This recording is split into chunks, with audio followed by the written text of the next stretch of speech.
Hey guys, welcome back to Ravenclaw Reads. I'm Courtney and I'm happy to have you here. If this is your first time seeing my channel, please consider subscribing. If you've already been here before, welcome back. Today I'm going to do a requested video, and this is going to be the Kindle Oasis versus the Kindle Paperwhite. If you hadn't seen my most recent sort of tech video, go ahead and check that out, and I will link it here too.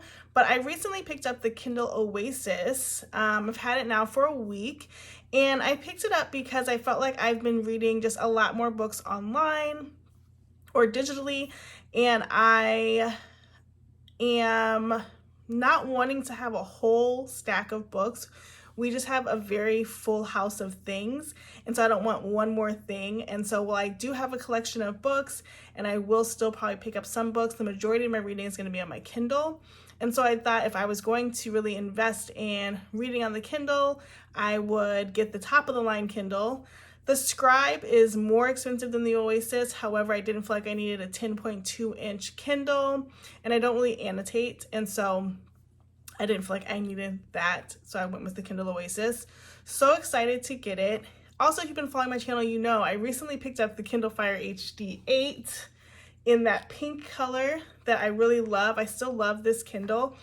And I was saying before, I don't know like how I'll use this now that I have the Kindle Oasis. But actually last night I was looking for a couple of books to read, and I pulled this out just so I could see like the color of the covers, because while we shouldn't judge a book by the cover, oftentimes I do. If the cover looks good, I want to read it, and so I wanted to see some in color. So still using this a bit, but yeah, not as much. Also, please excuse the boxes behind me. If you haven't heard on my last couple of vlogs, I am moving. Actually this weekend, so I'm trying to get all of my things uploaded for you guys so that it's ready to go. But we are packing, so it's been busy. But let's get started on the Kindle Oasis versus the Paperwhite. All right, so let's get started. Let's start with the Kindle Paperwhite. So this Kindle Paperwhite I got in 2022. So it was the 2022 one that came out. This is that 6.8 inch screen. I keep it in a clear case with a pop socket. I've told this story before because I've done lots of tech videos at this point, but I highly recommend, if you're going to do a pop socket, not to do the pop socket directly on the Kindle because it messes it up. And so I did have the pop socket straight on, and it left quite the mark on my Kindle, so I put a sticker over it. But I do like having the pop socket. I know some people don't, but I do. I also decorate my Kindle, and I put the sticker straight on because why not? And the aesthetic changes, but for this one, I like the way it is. This isn't including the Kindle Fire HD, but I will just show you, like, same thing with this one. I put it in a clear case, pop socket on the clear case, and then I did the stickers. So that's just kind of the way that I like to do my Kindles. Okay, the Kindle Paperwhite is basically an upgraded basic Kindle. It is just a little bit faster than a basic Kindle. And the last time they had a Paperwhite before this, I want to say it was like 2019. And I had that one, and when I compare them side by side, this one does run faster. So just like any Kindle, let's see what was, oh, I was reading practice makes perfect. Just like any Kindle, when you get on, you're going to have that home screen. And before I even go over that, let me just show you the body of the Kindle Oasis so we can kind of compare. All right, so here's my Kindle Oasis. I just got a case for it yesterday. It's a silicone pink case because I wanted to put stickers on it at some point, but not actually on the Kindle Oasis because it's so nice. So in comparison, the Kindle Paperwhite has a rubberized back, and it's a little bit heavy. It feels very plastic, but sturdy plastic. And then the Kindle Oasis feels like it's titanium or something, but it's plastic. It's smooth, but it's not slippery, and it's very lightweight. So that's the first thing I kind of noticed when I got this, was how lightweight it was. And even with this case on, which is kind of a flimsy light case, it's still very lightweight. The Kindle Oasis is 7 inches across, and then you have the buttons that turn the pages. Now the buttons are not everything. But what I do like about the buttons is that it's just easy to grip, read, and just click, click, click. Such a first world niche thing, but when I got the Kobo Libra 2, the buttons did it for me because you could just easily skip through. And so sometimes I hit the screen if my hands are full or something, but you can click through. So I like that. So from the outside, let me just show you. So technically, the Kindle Oasis screen is bigger than the Paperwhite. But if you think about the bezels compared to the buttons, they're just about the same. This is 6.8, this is 7, so it's not that big of a difference.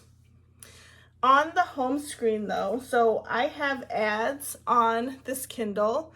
After I got the Kobo, I got spoiled and I took ads off of the Oasis and the Fire HD. But so thankful to a viewer because I was getting ads for all kinds of like books with shirtless men on the covers, and I'm definitely not a prude. However, I didn't want that laying around with my girls looking at the Kindle like, what's mommy reading? It's like, I'm not reading that, I promise. I might be reading it, but you don't need to know what I'm reading. So I turned off a setting and it just gives me like basic Kindle ads, not like here, you should read this. And then on the Kindle Oasis, there's a setting that you can make the cover of the book that you're reading the sort of off lock screen, which I really like. I didn't think it was a big deal, but this is also a feature they have on the Kobo, and it really does make you feel like you're reading that book. So you pick it up and you're like, okay, I know exactly what I'm going to be reading next. So when you turn it on, we'll turn them both on, you get the same screen, just kind of like lock on. This one said waking up and then it woke up, and then this one says swipe up to unlock.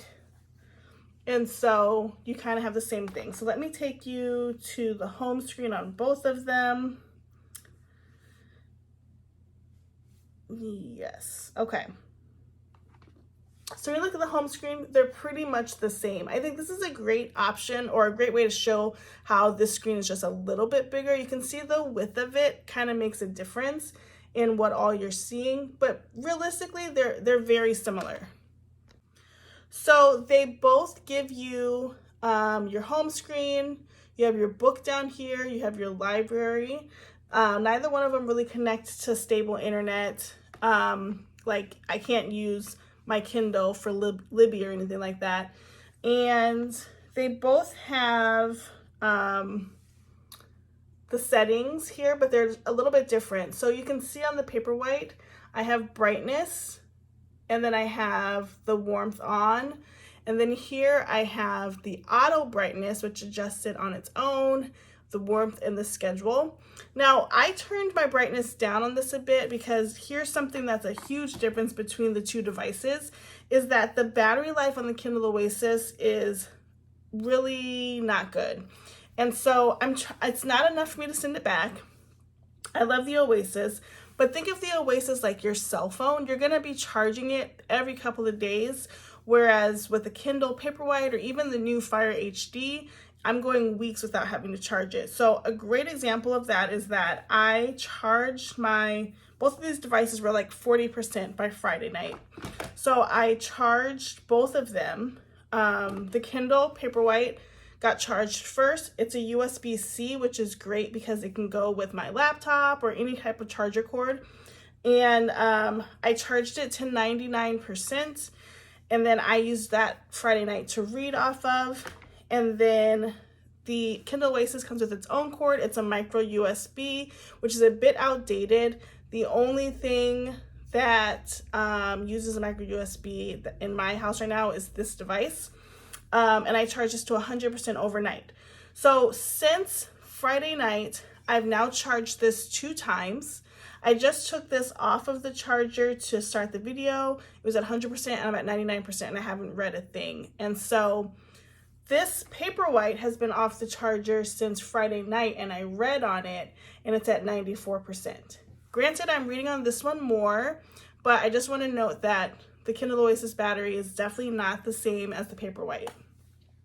Other than that, when I think about the Kindle versus the Paperwhite, they're pretty similar. And so if you're thinking about which one to get, I don't want to be like one of those reviewers or people that's like, just pick what's best for you. I'm going to say if you have the Paperwhite or you want a great Kindle, just get the Paperwhite. You do not need the Kindle Oasis. I like the Kindle Oasis because of the buttons, and it's just a little bit faster speed-wise than the Paperwhite. It zips a little bit more, but the Kindle Oasis, when it came out, was the only device that did what it does as far as speed, Bluetooth. Now the Paperwhite does the exact same thing, and the Paperwhite has been updated recently, whereas the Kindle Oasis has not. So I believe this Kindle Oasis is a 2019.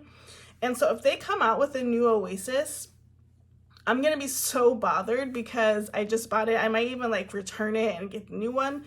But like they have the new Kindle Fire Max 11. So I think they're doing some things with the Kindles, which is great. But honestly, if you have the Paperwhite and you have the newest Paperwhite, you do not need the Kindle Oasis. If you just want the clout of the buttons and just like this is your main driver, then get the Kindle Oasis. And that's kind of where I am with it.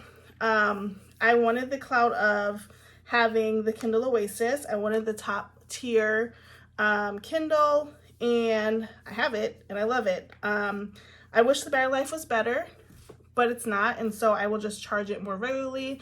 And the Paperwhite will come with me if I'm going somewhere and I choose to read. It'll also be my alternate when I'm charging the Kindle Oasis, which will happen more often, as well as my Kindle HD8 will be a device for me to use while I'm charging. So all in all, totally love this device. I don't regret it. Again, in comparison, they're pretty much the same specs. I mean, screen size wise, capabilities, settings, they're pretty much all the same. And so if you're on the fence on which one to get, I would say you can get a Paperwhite and be just fine. If you want to spend the extra money on it, then go for the Oasis, but you're not getting much difference between the two of them. Comment down below which one you would probably get if you have one, which one that you would like if you don't have it. And I would love to hear your thoughts about both of these devices. As always, thanks so much for watching. Please like, comment, subscribe, and we'll see you in the next video. Bye, guys.